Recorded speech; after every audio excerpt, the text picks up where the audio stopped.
Life responds to deserve, not need. Life was not designed to give us what we need. Life was designed to give us what we deserve. Once you understand that little life principle in your own self-interest, I'm telling you, it's life-changing. The ancient law does not go like this: if you need, you will reap. No, it doesn't work that way. A lot of people out there are hoping it works that way.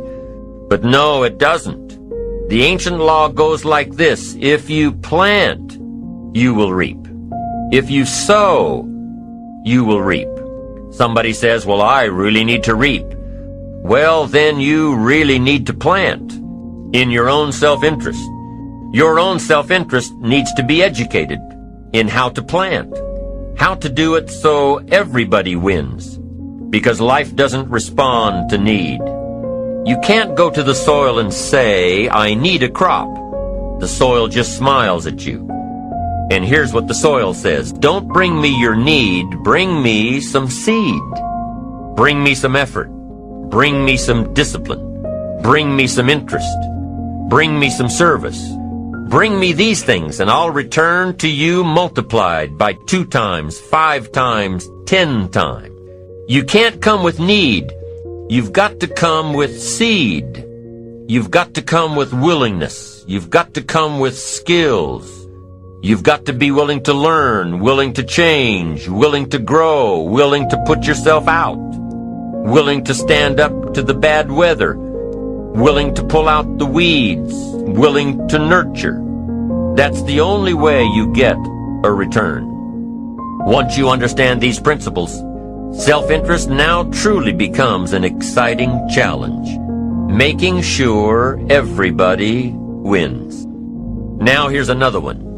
If you want to find, you must search. And if you search, you will find. In order to find, you must search. You must go to the seminar. You must go to the library. You've got to go to the bookstore. You've got to go to the class. You've got to go searching. Why? If you search, you will find. You'll find ideas. You'll find inspiration. You'll find hope. You'll find contacts. But you've got to be out there, on the search, on the look. Life reserves its treasures for those who deserve it, not those who need it. Enlightened self-interest, giving so that you will receive, searching so that you will find, making sure that everybody wins all the way around. Enlightened self-interest needs to be educated. Enlightened self-interest says, I will learn that life is not just the passing of time. I will learn that life is the collection of experiences, ups and downs, highs and lows, laughter and tears. You must decide to act. You must have the discipline to act. Now here's what's important about discipline. One discipline affects another discipline. All disciplines affect each other. In fact, here's a good philosophical phrase: everything affects everything else. Nothing stands alone. Don't be naive and say, this doesn't matter. Of course it matters. It all matters. Some things may matter more than others, but everything matters. If you'd rather sleep in than go for a walk around the neighborhood, pretty soon it will matter. If you'd rather spend your money instead of saving it, pretty soon it will matter. If you'd rather work late every night instead of going home and spending time with your family, pretty soon it will matter. It all matters. Every letdown affects the rest. If you won't walk around the block, you probably won't eat right. And you probably won't buy the books. And you probably won't attend the seminars. And you probably won't spend your money wisely. And after years of this, it all adds up. So the key to reversing this process is to start picking up the disciplines. It does matter. It all matters. Now, here's the positive side. Every new discipline affects the rest. Every new discipline makes a difference. That's why action is so important. The smallest action, the least action, the action that you won't think will matter, It all matters. Take it. Because when you start accomplishing and the value starts to return, you'll find inspiration to do the next one and the next one and the next one. If you start walking around the block, it'll inspire you to start eating right. You start eating right, it'll inspire you to get a book. You get a book and it'll inspire you to get a journal. You get a journal and it'll inspire you to develop some skills. Disciplines affect each other. Lack affects the rest of your life. The key is to diminish the lack. One of our greatest temptations is to just ease up a bit, to do just a little bit less than you're capable of, to take a little break. Somebody says, it'll just affect my sales. No, it'll affect your consciousness. It'll affect your philosophies. It'll affect your home life. It'll affect everything. No, you can't ease up a bit. That's what vacations are for. When you're at work, work. When you're on vacation, rest. Wherever you are, be there. If you think about vacation when you're at work, you'll surely think about work when you're on vacation. You'll just mess it all up. So be disciplined. Get involved. Do all that it takes to get the job done. Get your health back.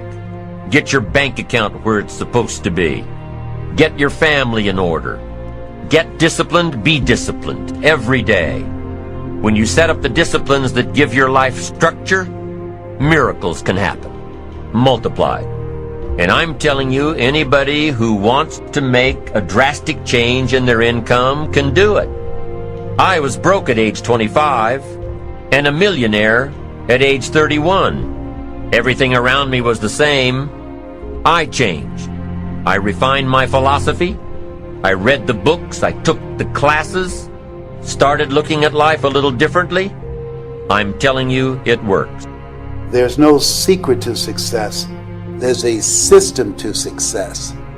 The system works if you work it. If you don't work it, it won't work. But it works if you work it. And that's one four-letter word that most people don't like. They're not willing to work. I have a friend who invited me to her brother's house to help him to get off drugs, to introduce him to a drug program that can help him. And I said, these people can help you, but you've got to be willing to do the work. And after we finished, he asked us to leave. And I'll never forget what she said.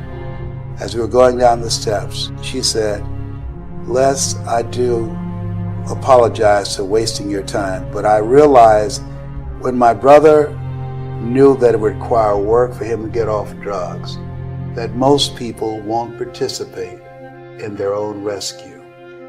And there are people who will be presented with an opportunity, who know that they could be laid off at any moment, who know that there's no such thing as job security, who know that them keeping their job has nothing to do with how good they are. And yet and still, they'll go to work and have knots in their stomachs, hoping when they open up an email that they have not been told this is your last day. They'll go to work hoping there's not a security guard standing by their desk with a box and say, empty your things in here and take them to the front door and escort them to the parking lot.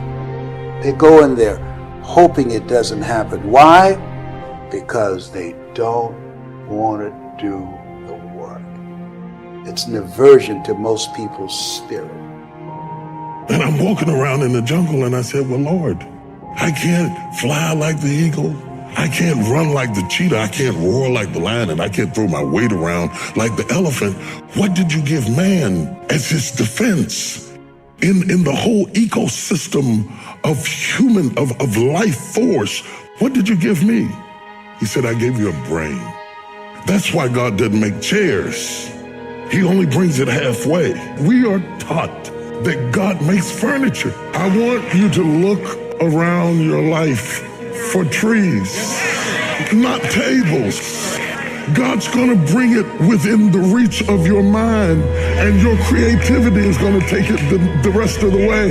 Look at what all we were able to do. No other creature, no other species has sent satellites up into the air, created smartphones. Look at what we did with our head. Why are we up using our head?